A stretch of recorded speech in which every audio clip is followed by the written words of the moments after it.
Behaviour है या बस बगावत ही है, ये कुछ और है।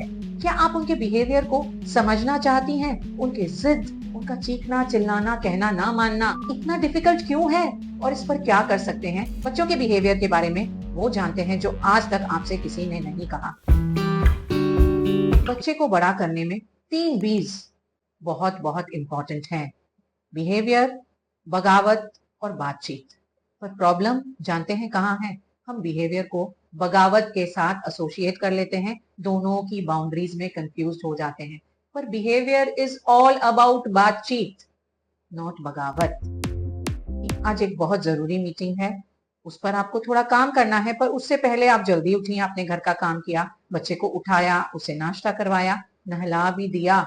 अब उसका चीखना चिल्लाना शुरू कि उसे वही येलो टी शर्ट ही पहननी है। कुछ भी समझाने का असर ही नहीं। आप क्या करती हैं? फ्रीज हो जाती हैं, उसको डांटती हैं, डपटती हैं, चीखती हैं, चिल्लाती हैं, या फिर हार मानकर सर पर हाथ रख देती हैं। सच कहें तो किसी किसी दिन तो रोना ही इस तकलीफ को एक्सप्रेस करने का जरिया नजर आता है। ये लड़ाई जो आप अपने बच्चे को बड़ा करते वक्त उनके बिहेवियर के साथ लड़ रहे हो, सभी पेरेंट्स लड़ते हैं।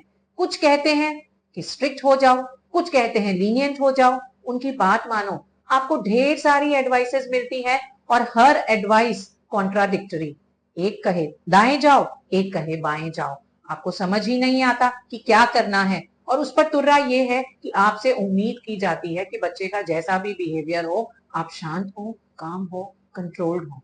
पर आपको पता है कि 4 घंटे की नींद के बाद उस तरह का बिहेवियर देख करके शांत रहना आसान नहीं है।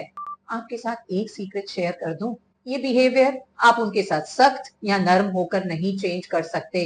ये बिहेवियर तभी चेंज कर सकते हैं जब आप एक कंसिस्टेंट और इमोशनली सेफ पेरेंट बने, जब आप एक सेफ इन्वायरमेंट उनके लिए क्रिएट करें। कैसे? बच्चों से जो बिहेवियर चाहते हैं वो नहीं मिलता, और जो मिलता है वो हमें ओवरवेलम कर देता है। हम पैनिक करते हैं, हमें समझ नहीं आता क्या करें। दिन की शुरुआत में ही हम इतने थक जाते हैं कि हमें कनेक्ट और करेक्ट करने का ना समय मिलता है, ना एनर्जी रहती है। पेरेंटिंग सीखने के लिए पहली और एक सबसे जरूरी बात हमें सीखनी है, और इसे पल्ले से बांध लें कि बिहेवियर डामाडोल हो तो कुछ और सही हो ही नहीं सकता। अपने 25 प्लस इयर्स के मॉन्टेसरी एक्सपीरियंस में मैंने कुछ चीजें सीखी है, पर अगर मुझे ये कहा जाए कि सिर्फ एक चीज आपके साथ शेयर करनी है तो वो ये होगी कि जिस इश्यू पर हम बैड बिहेवियर देखते हैं वो उसके कारण है ही नहीं। बिहेवियर इशू से बिहेवियर का कोई रिलेशन नहीं। बैड बिहेवियर सिर्फ उद्दंडता, कहना ना मानने, ना करने, चीखने चिल्लाने या टेंट्रम्स के बारे में नहीं है। ये इमोशनल ओवरवेल्म के बारे में है। बच्चा अगर टेंट्रम थ्रो कर रहा है तो इसलिए नहीं कि उसे वही खिलौना खरीदना है। हाथ पांव मार रहा है, जमीन पे लौट रहा है, इसलिए नहीं कि उसे चॉकलेट चाहिए। कुछ करने के लिए मना कर रहा है तो इसलिए नहीं कि उससे नहीं होता, उसे नहीं आता। वो इसलिए कि वो कुछ और कहना चाह रहा है। बच्चा ये कहना चाह रहा है कि मैं सेफ नहीं फील कर रहा, कंफ्यूज हूं, मुझे लगता है कि आपका ध्यान मुझ पर नहीं। और आपका ध्यान मुझ पर ले आने के लिए मैं बहुत सारे एक्सपेरिमेंट करने वाला हूँ। मुझे पावर चाहिए, मैं टेस्ट कर रहा हूँ आपकी लिमिट्स को। मुझे ये सीखना है कि किस तरह के बिहेवियर से आप मुझ पर ध्यान देंगे, मुझे मनचाहा मिलेगा। ऐसा बिहेवियर जो सही नहीं है या अशांति क्रिएट कर रहा है, उसका रूट कॉज हम ज्यादातर मिस कर जाते हैं। बिहेवियर एक्चुअली वो कैसे पेश आ रहे हैं, क्या कर रहे हैं, इससे रिलेटेड है ही नहीं। बिहेवियर एक तरीका है जिससे उन्हें लगता है कि उन्हें देखा जाएगा, उन्हें सुना जाएगा, उन्हें समझा जाएगा। हमें सबसे पहले ये पता करना है कहीं वो थके हुए, भूखे प्यासे, नींद से परेशान तो नहीं है, ओवर स्टिमुलेशन तो नहीं है, बहुत ज्यादा स्क्रीन टाइम तो नहीं है जिसके कारण इस तरह का बिहेवियर देखने मिल रहा है। बिहेवियर के रूट कॉज को हम नहीं समझते, हमें सरफेस पर जो नजर आता है उस पर ही रिएक्शन दिखाते हैं, उसी को कंट्रोल करना चाहते हैं।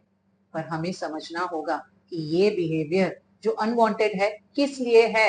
बच्चे ने किसी चीज के लिए जिद की, या तो हमने डांट दिया या जिद पूरी कर दी, पर हमने देखा ही नहीं कि जिद किस लिए हो रही है। क्या उन्हें कनेक्शन चाहिए, क्या सिक्योरिटी चाहिए, क्या उन्हें टच चाहिए हमारा?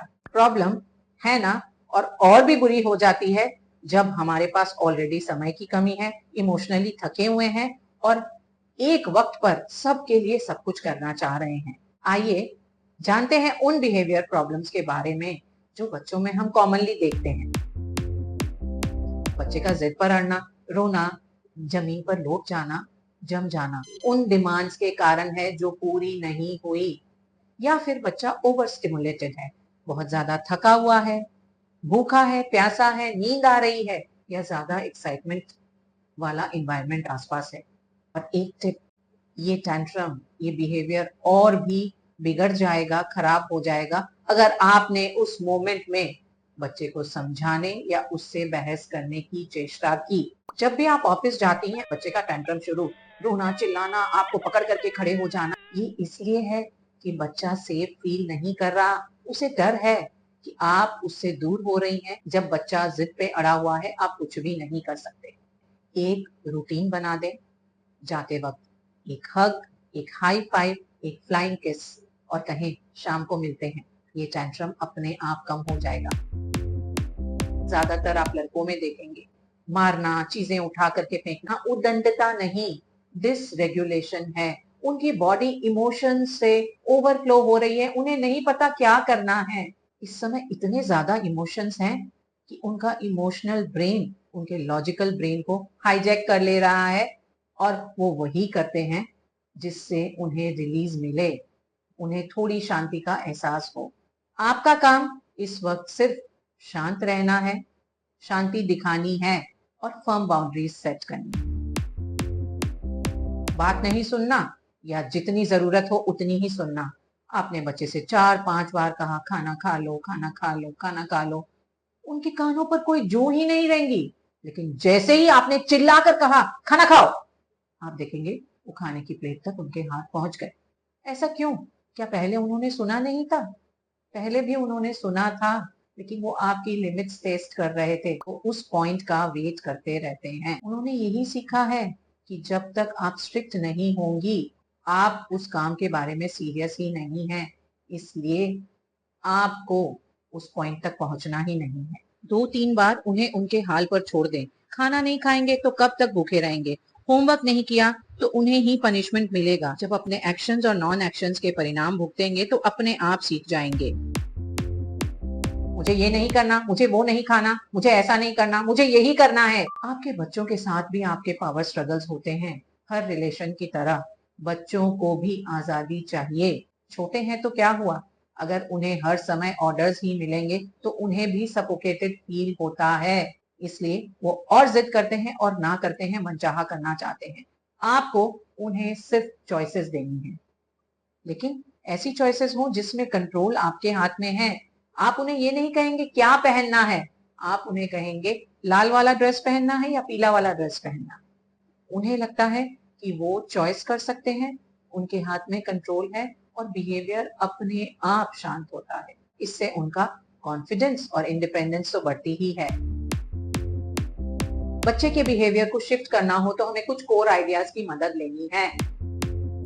Predictable is equal to safe. ऐसे ही अनजानी दुनिया, बच्चे को इतनी सारी नई चीजें देखनी है, सीखनी है, समझनी है, करनी है, इतना सारा कुछ नया है, अनसेफ फील होता है। कैसे सेफ फील करा सकते हैं? जब आप उनकी जिंदगी को प्रेडिक्टेबल बना दें। प्रेडिक्टेबल कैसे बना सकते हैं? जब आप एक रूटीन दे दें। जब आप रूटीन बनाते हैं तो आप बच्चे की एंजाइटी कम करते हैं। एंजाइटी कम तो उनके टैंट्रम, उनके जिद अपने आप ही कम हो जाते हैं। माइक्रो रूटीन्स दें उन्हें। जब सब कुछ प्रेडिक्टेबल लगेगा, पता होगा कि अब क्या करना है, तो वो ऑलरेडी ज्यादा सेफ फील करेंगे। सेफ्टी मतलब बैड बिहेवियर की जरूरत नहीं, उनका बिहेवियर अपने आप शांत होगा। उनके दिन भर की रूटीन का एक चार्ट बना सकते हैं जिसमें सुबह उठने से ले करके नाश्ता करने, नहाने, स्कूल जाने, स्क्रीन टाइम, रात को डिनर, सोने के टाइम तक के सब टाइम है। उन्हें ज्यादा इन्वॉल्व करने के लिए इसे एक मैग्नेटिक बोर्ड फन गेम भी बना सकते हैं। When the behavior is unwanted, what do you want? Boundaries. एक शांत ना 10 गुस्से वाली हाँ से बहुत ज्यादा बेहतर है, ज्यादा कारगर है। आपको लगता है आपने ना कर दिया तो बच्चा जिद पे अड़ेगा, झमेला होगा, अशांति होगी, मान जाओ, पर सिर्फ पल भर की शांति के लिए आप आगे आने वाले दिनों के लिए कई अशांतियां मोल ले रहे होते हैं। शांति बनाए रखने के लिए अगर हाँ करते हैं, उनकी जिद मान जाते हैं, तो बच्चे को पता चल जाता है कि नेगोशिएशन का पावर उसके हाथ में है। उसका रोना, चिल्लाना, बैड बिहेवियर आपको अफेक्ट करता है और वो हर बार उस हथियार को अपनाएंगे। ये जिद बढ़ती ही जाएगी। जब आप उनकी हर जिद पर हाँ करते हैं तो आप उन्हें इमोशनली इंस्टेबल भी बनाते हैं। इससे बढ़िया आप पहले ही एक फर्म बाउंड्री सेट कर दें। एक बात का जरूर ध्यान रखें, बाउंड्रीज काम हो, कोल्ड नहीं। उन्हें ये जताना भी है कि आपको पता है वो अपसेट हैं, उन्हें अच्छा नहीं लग रहा। अपना इंडिफरेंस नहीं बताना कि आपको कुछ फर्क ही नहीं पड़ता। बैड बिहेवियर तो सिर्फ इसीलिए है कि वो आपकी लिमिट्स टेस्ट करना चाहते हैं। वो ये जानना चाहते हैं कि आप उन पर कितना ध्यान दे रहे हैं और किस जगह पर पहुंचकर आप उनकी जिद को मानने वाले हैं। जिसे पता है उसे अच्छे से देखा जा रहा है, सुना जा रहा है, उस पर ध्यान दिया जा रहा है। वो अटेंशन ड्रॉ करने के लिए बैड बिहेवियर क्यों ही करेगा, उसे जरूरत ही नहीं। जब उनके पास रूटीन का पावर है, उन्हें पता है कि आप फर्म होंगे, तो वो आपकी लिमिट्स टेस्ट भी नहीं करेंगे। बैड बिहेवियर की जरूरत ही नहीं रहेगी। उनका बिहेवियर अच्छा हो, जैसा आप चाहते हैं वैसा हो, उसके लिए क्या आपको डेली घंटों घंटों मेहनत करनी है? नहीं, सिर्फ 3 गोल्डन रूल्स फॉलो करने हैं। पहला, 10 मिनट का प्ले टाइम उनके साथ, ताकि वो कनेक्टेड फील करें, उन्हें महसूस हो कि आप उन पर ध्यान दे रहे हैं, तो बैड बिहेवियर की संभावना ही नहीं आएगी। दूसरा, 5 फैमिली रूल्स जो फैमिली का हर मेंबर मानता है, चाहे वो खाने की टेबल पर इकट्ठा बैठने के साथ कनेक्टेड हो, चाहे आपस में बातचीत, खेलने, किसी भी तरह के 5 रूल्स आपको आपकी फैमिली को मानने ही हैं। Life becomes more predictable with rules. तीसरा, बच्चा चाहे जितनी भी जिद करे, आपका रिस्पॉन्स शांत होना है, फर्म होना है। चाहे तो एक मंत्रा का इस्तेमाल कर सकते हैं, मुझे पता है तुम अपसेट हो, पर इसके बारे में जब तुम शांत हो जाओगे तब बात करेंगे। जब हम ये समझ जाते हैं कि उनका बिहेवियर बगावत नहीं, बातचीत की चाह है, तो हम कम रिएक्शन दिखाते हैं, उन्हें ज्यादा समझते हैं और ज्यादा कनेक्शन होता है, जो अपने आप बिहेवियर को अच्छा कर देता है, उन्हें शांत बना देता है। मेरे मॉन्टेसरी में एक बच्चा ब्रश करने के लिए रोज जिद, टैंट्रम्स, माँ किसी भी तरीके से ब्रश नहीं कर पाती। हमने स्ट्रेटेजी बनाई कि ब्रश करने के टाइम से पहले उसका फेवरेट नर्सरी राइम चलाया जाएगा और माँ खुद भी ब्रश करेंगी। एक टाइमर लगा दिया जाएगा और ये प्रॉब्लम सॉल्व हो गई 1 सप्ताह के अंदर। Routine, connection and hearing matter. Behaviour problem नहीं है, अगर आप इस पिलर को मजबूत बना लें तो। और पहला खंबा मजबूत तो दूसरे को मजबूत करना और भी आसान है, क्योंकि आप फ्लो में चल रहे हैं। नेक्स्ट वीक हम बात करेंगे कि बच्चे को आत्मनिर्भर कैसे बनाया जाए, क्या करें कि वो अपने काम खुद से करें और आप उनका रिमोट कंट्रोल ना बनी रहें। इस वीडियो से आपको थोड़ी सी राहत महसूस हुई हो, लगा हो कि रास्ता थोड़ा आसान है, तो like, share and subscribe to my channel माँ, और कम से कम एक दोस्त को टैग करें जो आप ही किसी सिचुएशन में है। Tune in for the shorts of this week जो power struggle, tantrums, screen time जैसे इश्यूज को एड्रेस करेंगे। Thank you. It's Varsha saying bye for now.